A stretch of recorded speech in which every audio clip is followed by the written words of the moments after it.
E aí, gente, PH Santos aqui, eu e o maior teçol do mundo falaremos sobre Contrato Vitalício, o primeiro filme do Porta dos Fundos. Contrato Vitalício, como eu disse, o primeiro do Porta dos Fundos no cinema. O primeiro mais ou menos, porque o Entre Abelhas, um filme que eu vou citar várias vezes aqui, foi feito por quase a mesma galera aí. Em Contrato Vitalício, o diretor Miguel e o ator Rodrigo ganham surpreendentemente o Festival de Cannes. Depois, no after party, numa festinha após o festival, eles tomam várias e assinam um contrato vitalício num guardanapo, prendendo-os no fato de que todo filme do Miguel deverá ser atuado pelo Fábio Porchat, que no caso é o Rodrigo. O lance é que o diretor some e volta vários anos depois, acho que 10 anos depois, só que volta meio maluco das ideias e inicia a empreitada de fazer o pior filme de toda a história. Não que ele saiba que esse é o pior filme. E o ator, né, o Rodrigo, não consegue se desvencilhar. Afinal, fez um contrato vitalício. A direção do Ian SBF me agrada muito. Ele utiliza sempre closes, né? Sempre não, ele utiliza muitos closes e utiliza muitos detalhes nas mãos, detalhes em coisas da mesa, enfim. O cara gosta de utilizar detalhes, faz isso muito bem. É algo que ele teve que fazer no Porta dos Fundos por restrição de locação, mas hoje se tornou uma assinatura dele. Adoro quando fecha bem no rosto, desfoca muito o fundo. Só não gosto tanto quando fica esse jogo simples, né, de corta do ator pra cá, corta do ator pra lá. Eu acho isso muito simplório, mas para a estreia do Porta dos Fundos em si, tudo bem, não tem problema nenhum. E ele até tentou inovar, ele até tentou criar umas transições na cena, de dar uma virada na câmera, vira para lá a câmera. Ele fez um spinning shot, né, aquela câmera do Michael Bay, que o Christopher Nolan faz também, a câmera girando ao redor dos atores e os atores aqui no eixo. Enfim, eu gosto da direção do Ian, tanto no Porta dos Fundos, mas gosto muito da direção dele no Entre Abelhas, e aqui ele foi até um pouquinho além, melhorou bastante. E aí tem um errinho que eu não sei se é de direção ou de edição, eu creio que seja ocasionado pela direção, mas vamos lá. O filme quebra na edição, a edição do filme não é tão boa. Não que sejam várias sketches, mas ele tem um formatinho de cenas bem sozinhas, são cenas bem solitárias. Quando se escolhe esse formato, é preciso que se faça as transições muito bem, porque senão as cenas ficam bem desconexas. Aqui, às vezes, isso acontece, então eu acho que a edição e a montagem ficaram um pouquinho a desejar, porque eu não sei atribuir se é um problema da edição ou da direção, porque o diretor pode não ter filmado muitas cenas de transição. Ainda assim, tem algumas transições muito boas, como por exemplo a passagem de tempo, ele faz isso muito bem, sem apelar para esse lance de 10 anos depois, né, que o pessoal utiliza muito aqui no Brasil. Aqui não, ele faz uma transição bem interessante, utiliza um joguinho de câmera, mas a edição realmente fica a desejar. O filme não é de sketches, tá? Mas ficou parecendo sketches quase que desconexas, a não ser conectadas pelo universo que foram estabelecido no primeiro ato.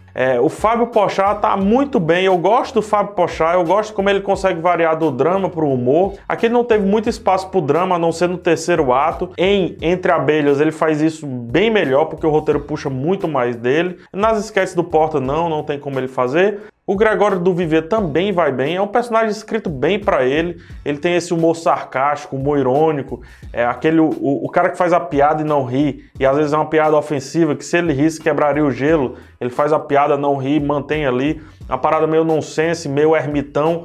Lembra um pouco o Rick Gervais lá no mockumentary Life is Too Short, no Derek também. O Gregório também apresentou algo parecido lá no A Vida de Gregório. É um personagem bem escrito para ele, é de fato um personagem pro do Vivier. Eu gosto bastante. Os dois acertaram. Outros personagens realmente não me agradam de forma alguma, como por exemplo a blogueira inspirada lá na Gabriela Pugliese, né? Eu acho que é Gabriela Pugliese o nome dela. O personagem do Ulisses se torna rapidamente muito repetitivo, todos se tornam, isso eu falo já, mas ele é o que mais rapidamente se torna repetitivo. Ele é o empresário, né? O manager da galera. E o personagem do Marcos Veras também não varia muito, fica se repetindo e se torna muito raso. O grande problema do filme é o roteiro. O roteiro é fraco, apesar da ideia ser boa. A ideia é baseada numa metalinguagem. Quando você é apresentado a metalinguagem, fica muito divertido, fica muito interessante. Apesar de eu achar que é sempre mais fácil você fazer metalinguagem. Afinal, você está falando sobre o seu próprio trabalho. É tipo como o Stephen King sempre não, mas muitas vezes escreve sobre escritores, entendeu? É óbvio, ele domina aquilo ali, então fica um pouquinho mais fácil. O problema daqui da metalinguagem é que ela não evolui. Piadas não evoluem, os personagens não evoluem. E o filme começa, a partir da metade do segundo ato, a cansar. É tanto que no terceiro ato, quando a gente já está muito cansado das mesmas piadas, dos mesmos personagens não evoluírem, os problemas parecem que aumentam no terceiro ato, tudo fica muito evidente. Eu cheguei muito cansado no terceiro ato, já não aguentava mais ver todos os personagens batendo na mesma tecla e o filme batendo na mesma tecla. É quase como se fosse a mesma piada, só que com roupagens e locais diferentes. Inclusive as críticas que o filme tenta dar, o roteiro também deixou tudo muito raso, o subtexto mal consegue ser atingido. Teve um momento que ficou muito agoniante pra mim, assim, eu queria só que terminasse o filme logo. Mas eu tenho que comparar com outras coisas que a produção já fez, como por exemplo Entre Abelhas, que é um filmaço. Esse sim, o personagem começa de um jeito, termina de outro jeito completamente diferente.